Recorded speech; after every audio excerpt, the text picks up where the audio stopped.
cœur de l'information.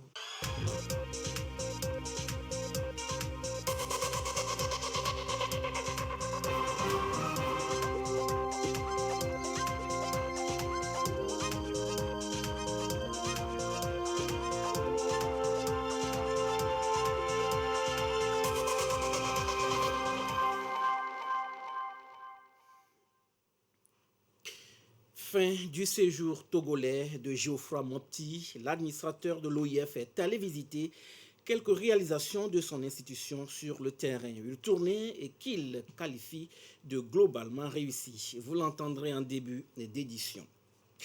Chaque premier lundi du mois d'octobre, le monde entier célèbre la Journée mondiale de l'habitat. Le Togo continue de renforcer ses actions en matière de logement décent. Le message du ministre Kofi Tcholenyanou dans un instant. Et en fin d'édition, je vais vous faire découvrir Eustache Kamuna. C'est un artiste au doigt d'or. Il a une particularité. Voilà pour le sommaire. Où que vous soyez, vous êtes en direct sur la télévision togolaise. Bonsoir, bienvenue dans cette édition. Geoffroy Mopti, administrateur de l'Organisation internationale de la francophonie OIF, était ce matin dans les lacs. Et pour cause, il était allé visiter les projets financés par son institution, surtout dans les lacs 1. Une visite qu'il a amenée sur le nouveau site du Centre de lecture et d'animation culturelle d'Anero et la ferme piscicole Simélan. Robert Potobri et Kwesala. L'administrateur de l'Organisation internationale de la francophonie OIF achève son séjour au Togo dans la préfecture des lacs. Sur le terrain, il a visité le chantier du nouveau site du Centre de lecture et d'animation culturelle d'Anero. Un nouvel espace de 400 mètres carrés financé par l'OIF pour mieux répondre aux besoins en termes de lecture et de promotion de la culture. Actuellement, le site est délocalisé vers Zébé et dans une surface qui fait intramuraux entre les murs, 400 mètres carrés et un jardin devant. Donc ça veut dire que c'est un projet beaucoup plus ambitieux parce que la fréquentation prend de l'ampleur, le CLAC est rentré dans les habitudes de la population jeune et il faudrait laisser un cadre qui soit beaucoup plus spacieux pour pouvoir les accueillir. Geoffroy Montpetit s'est rendu ensuite dans la ferme de Simélan, une ferme piscicole financée par l'OIF à hauteur de plus de 18 millions de francs CFA au profit de 100 femmes micro-entrepreneurs et des jeunes de la commune Lac 1. Le projet Simélan est une ferme piscicole intégrée qui permettra de l'élevation des poissons. On mettra en place aussi des restaurants, des étangs, les salles de formation, l'espace maraîcher. La vision en fait est de développer une économie circulaire autour de cela. C'est une visite qui permet non seulement de s'imprégner des réalités que vivent les porteurs de projets financés par l'OIF, mais aussi de les évaluer. Pour nous à l'OIF, c'est bien de voir ce qu'on fait. Derrière les programmes, derrière les acronymes, derrière les budgets, il y a des personnes qui reçoivent. Le partenariat que nous voulons construire avec eux et ce que je viens juste de voir et d'entendre me conforte qu'on est sur la bonne voie. Grâce au maire, j'ai pu visiter le centre de lecture et d'animation culturelle qui permet justement d'aider nos jeunes et nos familles à se réunir autour des livres et des jeux et d'avoir un environnement sain et sécuritaire justement pour apprendre et pour de l'animation culturelle. Une enveloppe de 100 millions de francs CFA sera mise à la disposition de 12 CLAC du Togo par la francophonie pour renouveler les logistiques des centres. Montpetit a échangé aussi avec les premiers responsables de la commune Lac 1 sur les projets prioritaires de développement socio-économique de la mairie.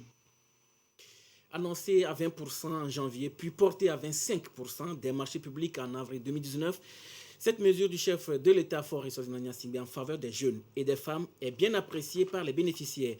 Vous allez les entendre en 3 années de mise en œuvre et cette mesure a permis aux jeunes entrepreneurs de véritablement se lancer. Les précisions avec Chazimna Baga. Voici la maison des jeunes et des femmes de Thiévier. C'est un complexe socioculturel et sportif ultra moderne bâti sur une superficie de 4 hectares. La maîtresse de ce chef-d'œuvre architectural, Madame Tomega Fifonsi, C'est la première fois qu'elle décroche un marché public. En tant que jeune et femme entrepreneur, elle n'aurait certainement pas pu gagner cet important marché d'une valeur de 800 millions de francs CFA sans le mécanisme des 25% des marchés publics mis en place par le chef de l'État. Pour gagner, je me suis inscrite sur le site de la DNCMP pour être dans le fichier des jeunes et des femmes qui peuvent bénéficier des 25%. Ce marché public sera une grande référence dans mon portfolio parce qu'il n'est pas donné à tout jeune architecte de gagner un marché public d'environ 800 millions. Donc ce marché public constitue une référence et fait que je peux me valoir aujourd'hui d'avoir cette référence-là dans mes constructions, dans mes réalisations et ainsi compétir, pourquoi pas à l'international. Grande opportunité en effet, puisque sur le chantier, 9 des 13 entrepreneurs exécutant les travaux sont des jeunes et femmes. Ahonkalekou Kofi est l'un d'eux. Lui, il n'est pas à son premier contrat de marché public. Il a déjà gagné 8 fois. Il doit ce succès à un puissant secret qu'il livre ici. L'ARMP nous a formés à Tapamé, qui nous a enseigné comment monter un dossier d'appel d'offres. C'est ça même l'essentiel. À la fin, on fait une simulation, on revoit, on fait récapitulatif avant de faire le pli et aller faire le dépôt. C'est ça mon secret, je peux dire, c'est de bien lire les énoncés du marché, bien fouiller le dossier. Il ne faut pas minimiser une page. Il faut lire tout ce qu'on dit, sinon il y a des pièges aussi dans ces dossiers d'appel que nous recevons. Un marché public fait à la hâte n'amène pas à gagner quand même, selon mes expériences. Depuis la mise en exécution en 2018 de la mesure des 25% des marchés publics réservés exclusivement aux jeunes et femmes entrepreneurs, plus de 4000 bénéficiaires sont enregistrés chaque année, aussi bien en 2018 qu'en 2019, ce qui représente une enveloppe de 27 milliards de francs CFA. Ça aurait été difficile quand même de gagner sans les facilités des 25% mises en place. C'est sûr qu'en tant qu'architecte, nous essayons de nous faire connaître par nos œuvres, par nos références, mais cette disposition vient appuyer l'effort que nous faisons en nous permettant donc de gagner ces marchés publics-là et de montrer ce que nous savons faire. Je salue cette vision du chef de l'État à confier une partie des marchés publics aux jeunes et à la femme que nous sommes. Vraiment, sans cela, nous ne pouvons pas avoir nos mains aujourd'hui à la pâte. C'est lors de son adresse à la nation en début d'année 2018 que le président de la République, Gnassingbé Essoazamna, a annoncé la mesure des 20% qui a été rapidement portée à 25% des marchés publics en avril 2019. Elle vise à consolider la politique de promotion de l'entrepreneuriat des jeunes et des femmes au Togo.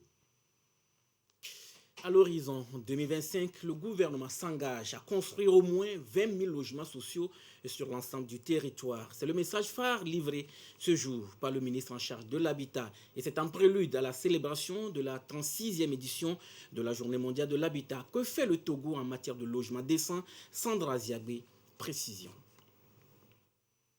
Les villes grandissent et avec elles leur population. Conséquence, des ménages deviennent pour la plupart autopromoteurs de leur logement. Archaïquement, la 36e journée de l'habitat interpelle les décideurs à vite agir.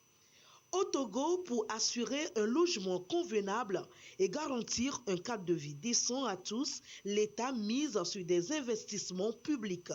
Les actions du gouvernement en matière de logement se traduisent déjà par la réalisation de plusieurs projets de construction dans notre capitale, notamment la cité Mopokpo, la cité des Anges, la cité Renaissance et Well City. Aussi, à l'horizon 2025, le gouvernement togolais s'engage à construire au moins 20 000 logements répartis sur l'ensemble du territoire national. Accélérer l'action urbaine pour un monde sans carbone, le Togo s'y engage. Il préconise et promeut davantage les énergies renouvelables. Notre pays mise sur le développement des énergies alternatives. La première centrale photovoltaïque du Togo qui vient d'être inauguré à Blita le 22 juin 2021, avec une capacité de 50 MW, permet d'alimenter en électricité 158 333 ménages.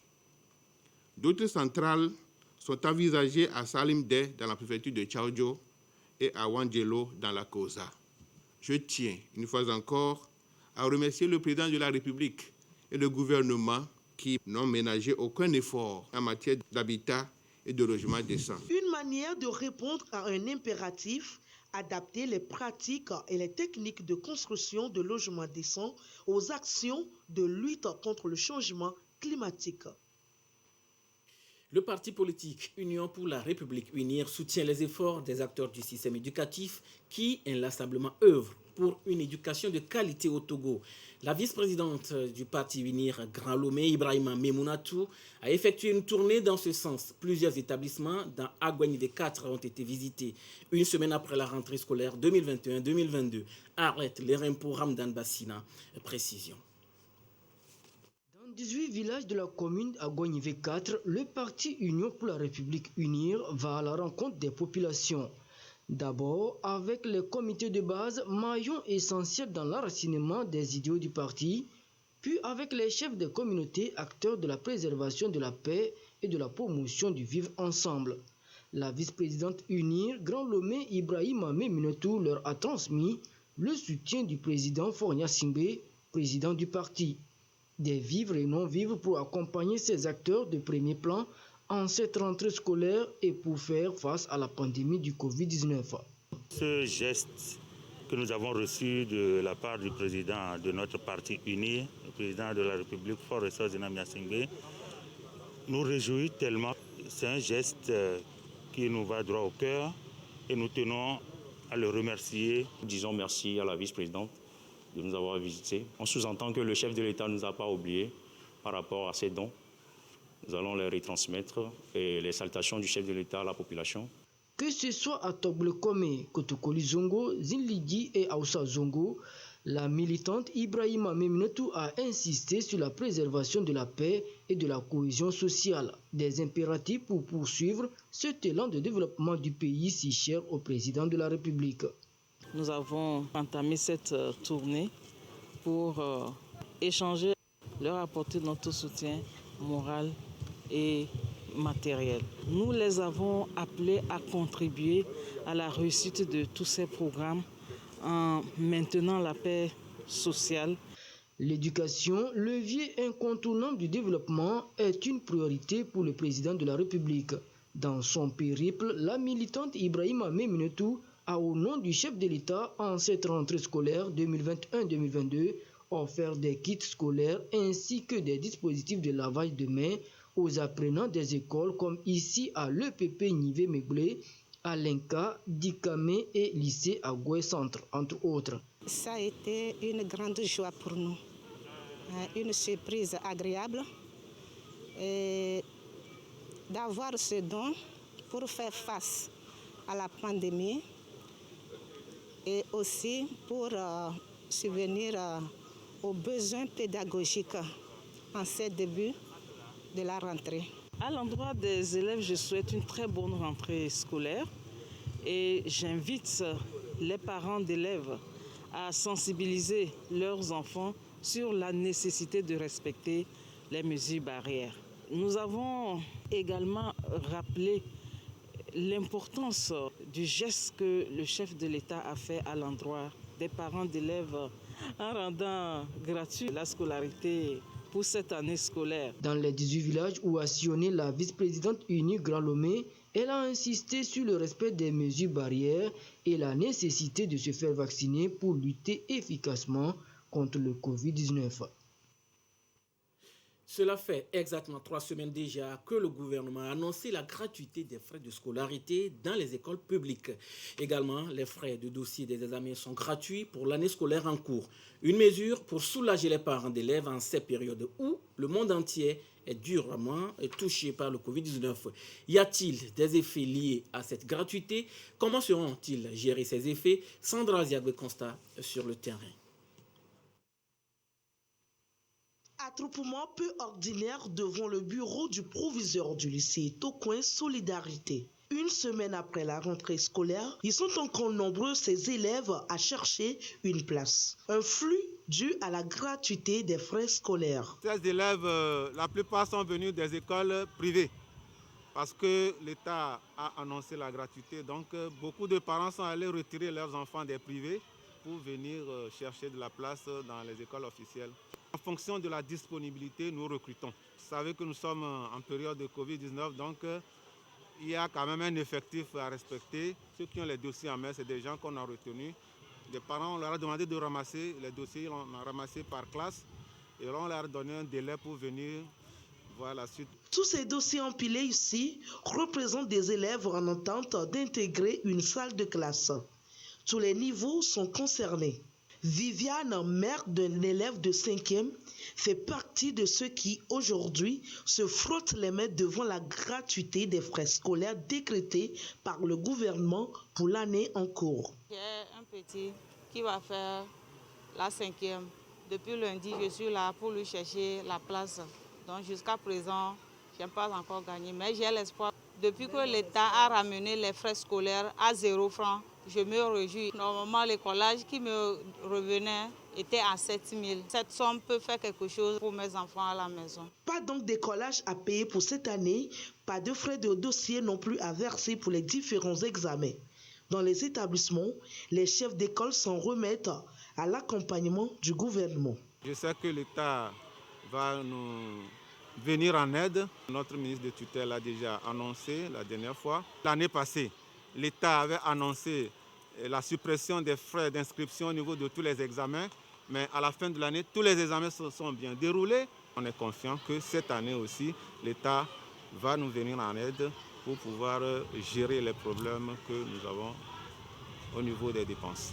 Le constat, c'est que dans les rangs, la plupart de ces élèves en attente ont migré du privé vers le public. Signe que la gratuité annoncée par l'État a drainé du monde pour le public. Écho de la primature à présent, plusieurs personnalités ont été reçues cette semaine. La chef du gouvernement, Victoire Toméga Dogbe, a conféré d'abord avec la secrétaire générale de l'Organisation internationale de la protection civile, Mariatou Yap. Elle a ensuite échangé avec une délégation de la société Shelter Afrique qui compte investir dans les logements à coût abordable au Togo. Victoire Toméga Dogbe a enfin reçu l'administrateur de l'OIF, Geoffroy Mopti. La synthèse des audiences avec Yasmine Kodia. Madame Mariatou Yap, secrétaire générale de l'Organisation internationale de la protection civile OIPC, conférant avec Madame le Premier ministre Victoire Toméga Dogbe, a salué les actions du Togo en matière de la protection civile. Le Togo a fait un grand bond en matière de protection civile depuis 2017.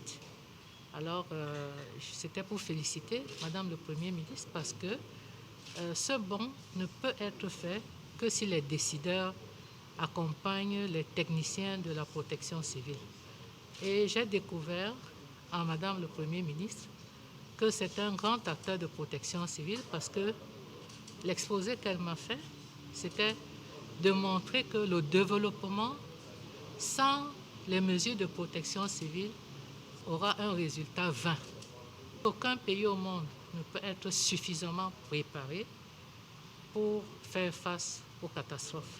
Alors notre idée, c'est de mettre en place la plateforme de l'Afrique de l'Ouest pour la gestion des risques de catastrophes. Et de plateforme en plateforme en Afrique, nous aurons une plateforme régionale pour l'Afrique. Madame Yap a apprécié l'expérience togolaise qu'elle entend répercuter dans d'autres pays. La chef du gouvernement a également échangé avec la délégation de la société Shelter Africa. La société Shelter Afrique s'engage à construire 3000 logements au Togo. La question de logement décent et abordable pour tous est une des priorités du gouvernement qui a été résumée sur le programme de 20 000 logements. Donc nous avons noté l'engagement fort de son Excellence Madame le Premier ministre Et Cherté Afrique s'engage à accompagner le gouvernement pour la réalisation de ce programme qui doit être exécuté au plus tard en 2025. Dans l'après-midi du vendredi, Madame le Premier ministre a reçu l'administrateur de l'Organisation internationale de la francophonie. Les discussions ont porté sur la feuille de route du Togo que l'OIF s'engage à soutenir. La feuille de route du Togo est importante, non seulement pour le peuple togolais, mais aussi pour l'OIF, puisque l'OIF est là pour servir et travailler pour ses membres. Et pour moi, c'était l'occasion de vérifier qu'effectivement, nos actions à l'OIF sont bien alignées sur les priorités togolaises. Monsieur Geoffroy Maupetit est administrateur de l'OIF depuis 4 ans. Il a été nommé par la secrétaire générale de la francophonie. Les associations nationales d'amitié entre la Chine et les pays africains ont désormais une fédération. L'organisation est portée sur les fonds baptismaux au terme d'un congrès à Dakar. Et la délégation togolaise était hier face à la presse pour la restitution des travaux. Issaka Aruna Yata Aratem. Face à leur président, les membres de l'association Amitié Chine-Togo. L'objet de la rencontre, le compte-rendu de la participation du Togo au congrès constitutif de la Fédération des associations d'amitié Chine-Afrique FACA. Un congrès qui a accouché d'un bureau exécutif avec une feuille de route bien définie. De susciter, d'expliquer les réalités de chaque pays à la Chine pour renforcer l'amitié et la confiance, pour que des projets fédérateurs soient créés, des projets soient mis en place sur le principe du gagnant-gagnant. Sans la confiance, on ne peut jamais mettre en place une unité de production. Donc avant que les Chinois arrivent chez nous, il faudrait qu'on leur explique ce qu'est nos pays et nos besoins à tous les niveaux. C'est sur cette base qu'on va évoluer. Il est nécessaire d'entretenir ces relations, d'autant plus que la Chine elle-même, en se basant sur cette amitié, a eu à créer beaucoup d'associations d'amitié, même chose aussi que la plupart des pays africains. Donc il est bon quand même que ces associations qui ont été créées très tôt se fédèrent pour renforcer leur cohésion et aller de l'avant dans le cas justement de la grande politique que le président Xi Jinping vient de lancer, notamment une ceinture, une route. Le Togo, pionnier de cette initiative, a présidé les travaux de ce congrès. Il assure le poste de premier vice-président au sein d'un bureau de 16 membres présidé par le Sénégal pour un mandat de 3 ans. La rencontre de ce jour intervient au lendemain de la célébration du 72e anniversaire de la fondation de la République populaire de Chine.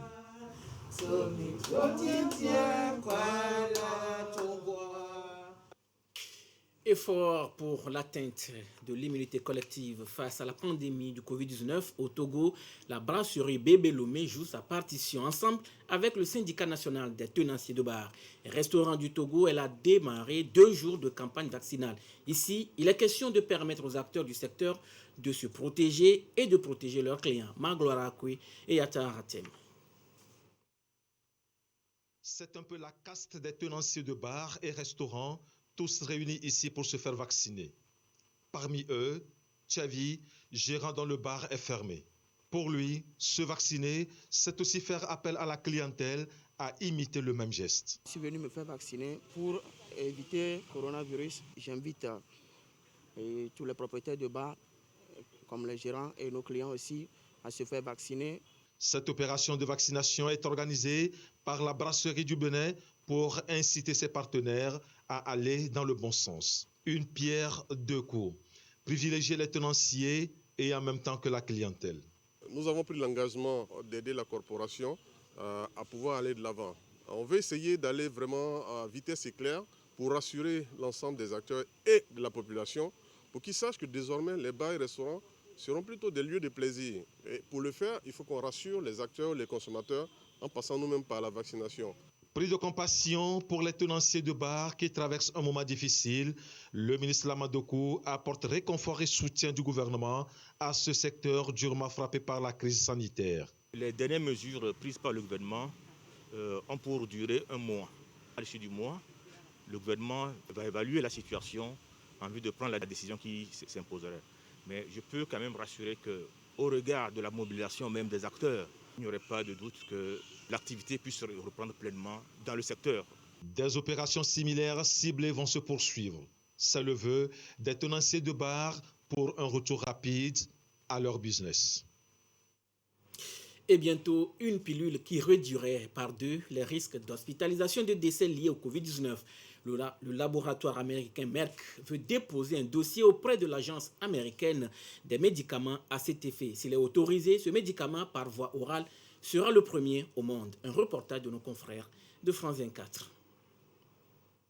Cette pilule orangée n'est pas encore connue du grand public, mais elle pourrait bien révolutionner la lutte contre le coronavirus.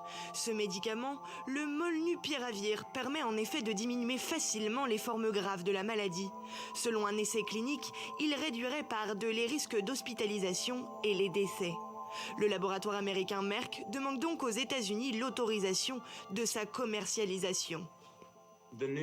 La nouvelle de l'efficacité de ce traitement est évidemment une très bonne nouvelle. Les données sont impressionnantes. La FDA examinera ces données et de manière efficace, aussi rapidement que possible.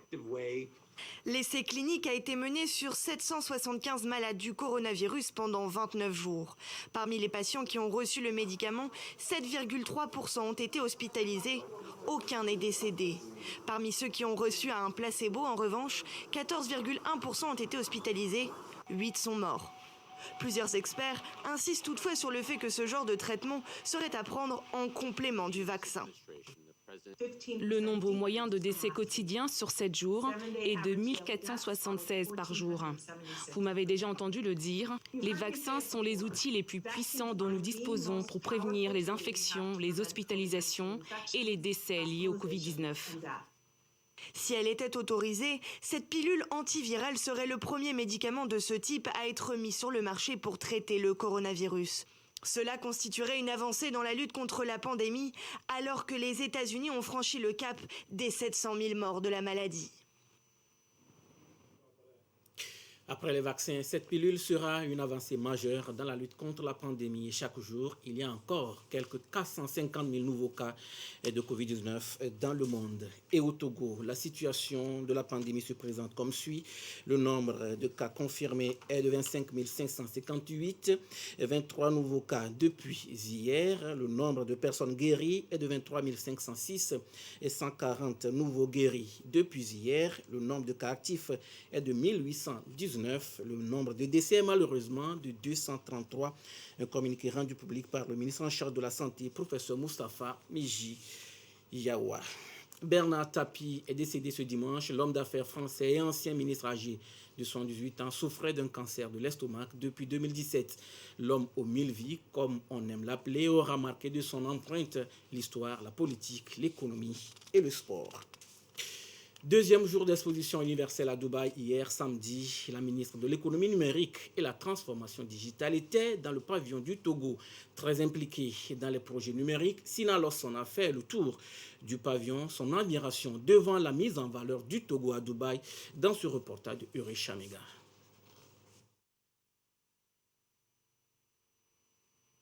Au centre dubaïote de l'exposition universelle, la ministre togolaise de l'économie numérique et de la transformation digitale, Sina Lawson.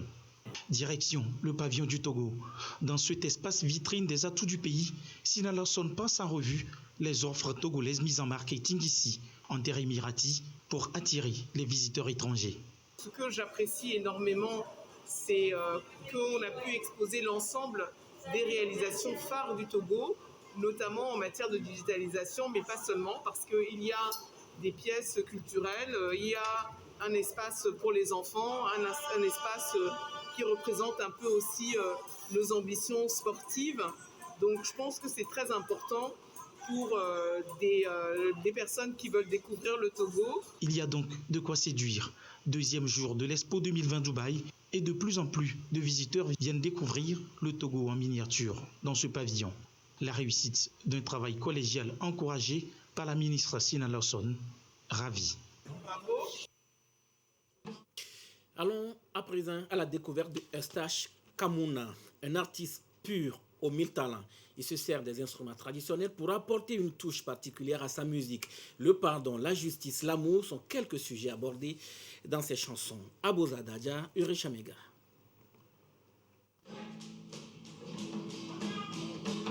Artiste, chanteur, musicien, auteur-compositeur, Eustache Kamouna, l'homme à l'allure effacée, a connu très tôt la musique.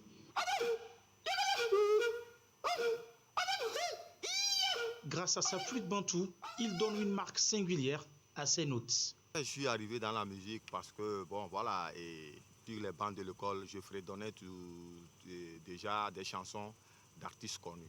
Je fais la musique traditionnelle d'abord. Au départ, c'était du reggae que je faisais. Après, je me suis rendu compte qu'il faut se particulariser. Donc, j'ai vu que chez nous au Togo, ici, on a tellement de rythmes. Donc, j'ai embrassé la musique traditionnelle. Après, bon, je suis parti. Et quand je suis revenu au Togo, j'ai essayé d'agencer ou bien de mélanger du jazz, du blues, et parfois de la musique classique au rythme traditionnel. Sur scène, le tradi moderne fait vibrer par une teinte de jazz, blues et d'autres genres classiques. L'amour, les travers de la société sur fond d'humour.